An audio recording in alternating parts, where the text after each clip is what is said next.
being a practitioner already, I thought that because my previous course done a lot of coaching, I thought that I would kind of not breeze, but I thought I would find that bit a little bit easier than what I had. But actually, it made me realize that I was a pretty poor coach. And I think that has been a real big learning curve, that actually, if I was to take away one thing from year one, it would be that I've improved so much as a coach in my practice already that I now allow, I suppose, to give the space to the client as opposed to feeling like I need to give them the information. I think that has been a massive learning, and also blending that coaching into building yourself and your growth within yourself has been probably one of my favourite parts, because I love self-development and I just love learning more about myself and how I can grow and learn from the experience.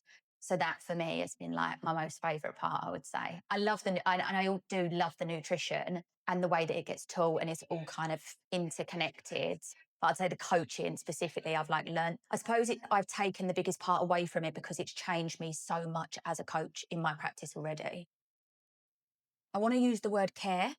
The previous college I've studied with, it's very much a money machine, is my personal experience. Whereas I feel like the new school actually care about the people that are coming into the college. They want to hear your feedback. They want to understand what's going on with you. And I feel like the teachers care.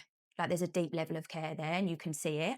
Anything you might be worried about, anything that you want to talk about, you can kind of just say like, hi, can I grab 5 minutes? Or actually, can we grab a call or anything like that? And they're very open to that. I think the way that the teaching in the weekend, so I've only ever done online training. So like coming in and actually learning in person in that immersive experience of, I think it's described as like the spiral learning, has been so handy because you take that away and you can start connecting dots in a very different way that you may not experience if you just do like, oh, this is this and this is that. And so that kind of being able to connect the dots has been like so helpful. And you start connecting like people you know or health conditions that you've heard of. And you're like, oh my God, that makes sense. And that makes sense. So I think like immersive care, and I feel like curiosity is a good one because you are encouraged to ask your questions, be curious and think outside the box, which I think in a lot of standard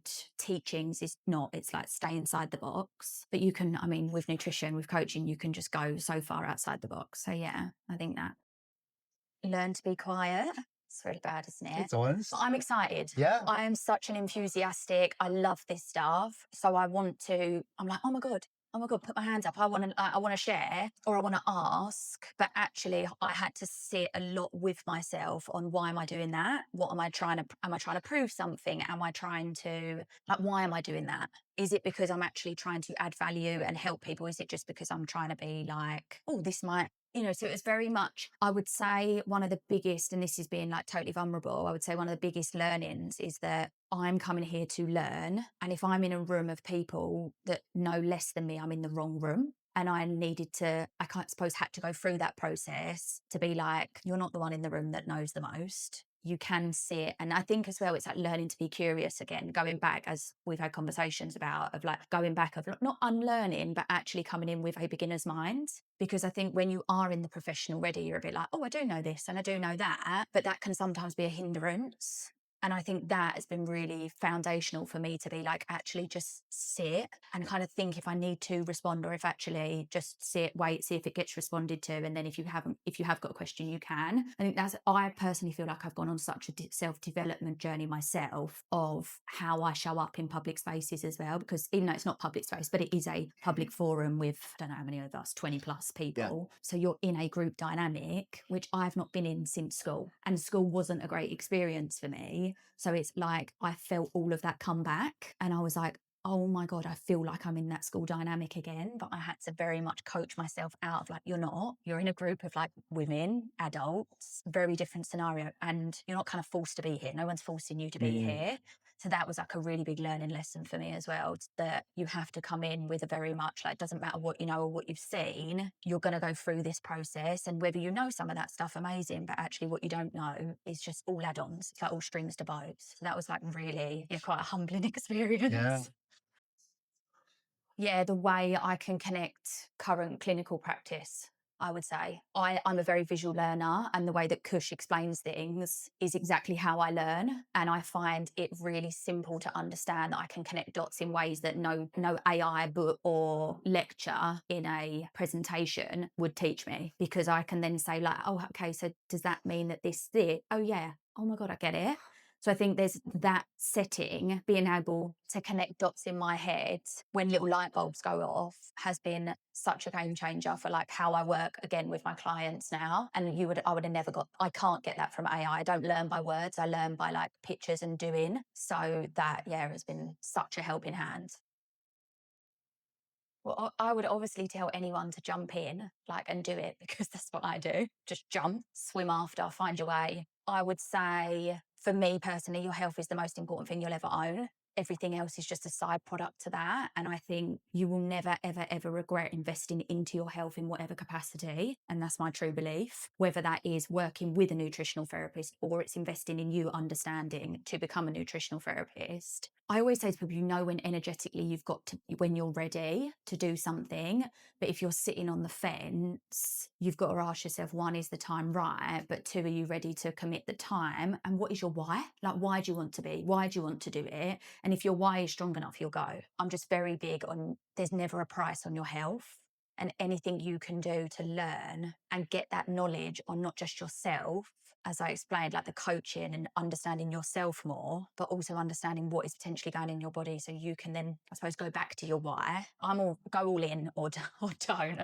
Like, go in, or if you're really on the fence, like, wait, see how you feel. But otherwise, like, full steam ahead. The boundaries in which you set in the class, I think that definitely needs to be stronger. I think it needs to be, as we discussed, more curriculum led than a bit more free flowing, because I think time and investment is obviously a lot in both, you know, invest a lot of Everybody's time and also energy and also money. Yeah. I think that specifically needs to be held. You're telling us, we're coming because you're the teachers, you tell us what you want to do, how that forum's to be laid out. And I think those boundaries need to be stronger so that people conform to them, because otherwise people go a bit like, you know, it's a bit lucid, so people push them. I feel like the boundaries could be a much stronger. As we discussed, I think the practitioner versus newbie dynamic, I don't know if that's a conversation that happens at the beginning of like, we've got a mixed ability in the groups. I didn't realise that this was the first year that you had the mixed in, because I knew previous years you've got like the nurses and GPs. Yeah, I mean, but to be fair, we've had nutritionists before. Ah, okay. And we have had all sorts of practitioners. Yeah. So again, this is just a new dynamic which we haven't experienced. Yeah.